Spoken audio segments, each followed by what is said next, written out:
Yaxşı, oğlum zəng eləyir. Salam ana. Ay can, Necəsən? oğlum necəsən? Bu dəqiqədə səndən danışırdıq. Neyinirsən, necəsən balam? Sağ ol ana, çox sağ ol. Siz yaxşı olun peki.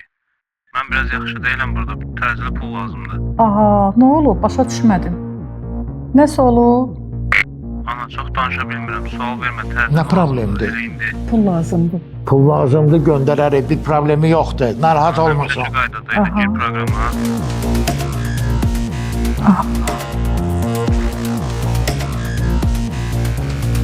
Deyinən ki, göndərdik.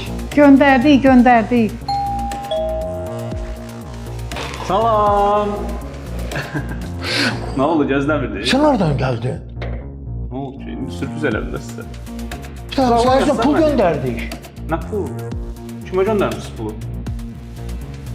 Salam ayana. Nə olub, nə məsələ? Salam, necəsən? Sən oradan çıxdın.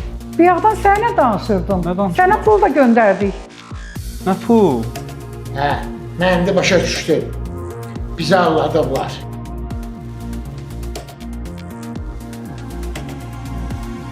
Hər gün minlərlə insan kiber hücumların hədəfinə çevrilir. Biz isə Marmara Qrup olaraq gələcəyin kiber təhlükəsizlik mütəxəssislərinin yetişdirilməsi məqsədi ilə hər il yüzlərlə tələbəni xaricdə təhsilə göndəririk. Gələcəyimizin daha yaxşı mühafizəsi üçün övladlarınızı bizə əmanət edin. Marmara Qrup.